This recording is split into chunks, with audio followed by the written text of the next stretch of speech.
खबरदार अगर तू दरवाजे से निकली, आला हजरत इमाम अहले सुन्नत मुजद्दिद दीन मिल्लत मेरे आला हजरत से किसी ने पूछा था कि हजरत जी बीबी नात पढ़ सकती है? फतावा रज़विया की 14वीं जिल्द, बीबी मिलाद पढ़ सकती है? मिलाद।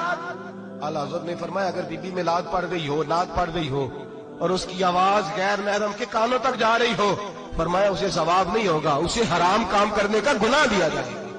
बीबी को मना है, वो नात की आवाज भी औरत का ही नहीं पड़ता, दीन में तो औरत की आवाज का भी पड़ता है। दीन में तो औरत की, हजरत सैयदा ज़ैनब, हजरत फातिमा की वो लख्ते जिगर जो मैदान करबला में इमाम हुसैन बराबर की शरीक रही सैयदना इमाम हुसैन के साथ। याह्या बिन मोइन कहते मैं 15 साल तक हजरत ज़ैनब का पड़ोसी रहा हूं। 15 साल, घर बराबर होता है ना, बंदा बीबी देख ही लेता है।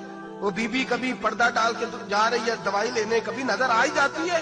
कहते 15 साल में सैयदा फातिमा की बेटी का पड़ोसी रहा हूं, मैंने कभी बुरके में छुपी हुई ज़ैनब भी नहीं देखी, बुरके में छुपी हुई ज़ैनब भी कभी नहीं देखी।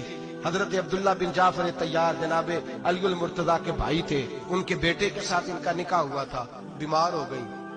तो हजरत अब्दुल्ला कहने लगे ज़ैनब चल तुझे हकीम के पास ले जाऊं, तबीब के पास ले जाऊं।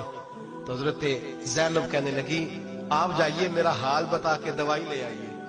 तो हजरत अब्दुल्ला जाफर तैयार कहने लगे शरीयत में गुंजाइश है डॉक्टर के पास जाने, हकीम के पास जाने की गुंजाइश है, तो चलती क्यों नहीं? तो हजरत ज़ैनब कहने लगी शरीयत में गुंजाइश तो है, पर अब्दुल्ला मेरी मजबूरी ये है कि मैं फातिमा की बेटी हूं। शरीयत में गुंजाइश तो है पर मेरी मजबूरी ये है कि मैं हुसैन की बहन हूं। शरीयत में गुंजाइश है पर मैं हसन की बहन हूं। शरीयत में बड़ी गुंजाइश है पर लोग मुझे मोहम्मद अरबी की नवासी कहते हैं। गुंजाइश तो है तो मैं नहीं ना निकल सकती, इसलिए कि जितना कोई अपने आप को दीन के करीब जानता है उतना उसके पैरों में शरीयत की जंजीरें ज्यादा होती हैं। तो जनाब सैयदना अब्दुल्ला कहने लगे अगर तू पर्दा कर गई, अगर तू चली गई, तो फरमाने लगे ये तो अल्लाह की मशीयत है, तू दवाई ला दे ताकि मैं खा लूं, और अगर मैं चली गई तो मैं अपनी माँ से जाके कहूंगी कि अम्मा सारी तकलीफें मैंने छाती पे बर्दाश्त की हैं पर मैंने तेरे पर्दे पर आंच नहीं आने दी।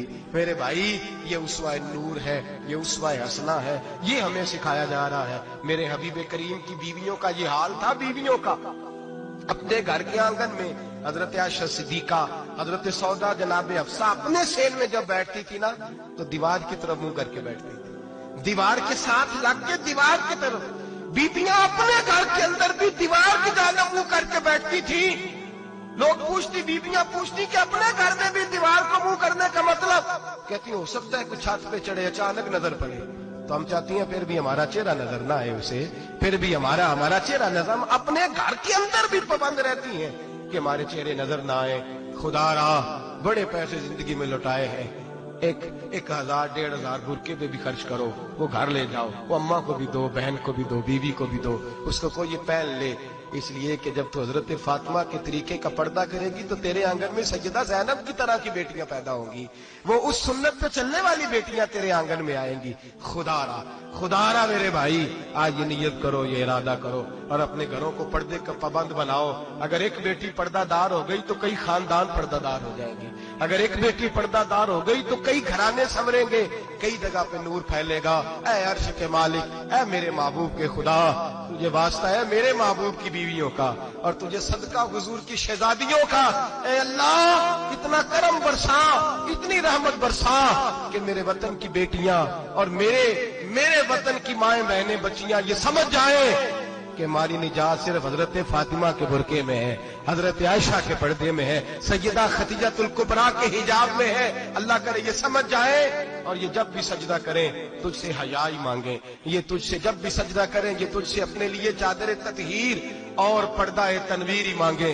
अल्लाह करे मुझ बेअमल की मुंह से निकले हुए लफ्ज किसी के दिल में तासीर बन के उतरे और फिर दुनिया के अंदर ये रिवाज आम हो कि हर कोई पर्दा करे, हर कोई बापर्दा हो जाए। ऐ अल्लाह तू तासीर नाजिल फरमा, ऐ अल्लाह तू अमल की दौलत नाजिल फरमा, ऐ अल्लाह हमारी बेटियों को इज्जत की चादर अता फरमा, हमेशा मिदहत खैरुल अनाम में गुजरे।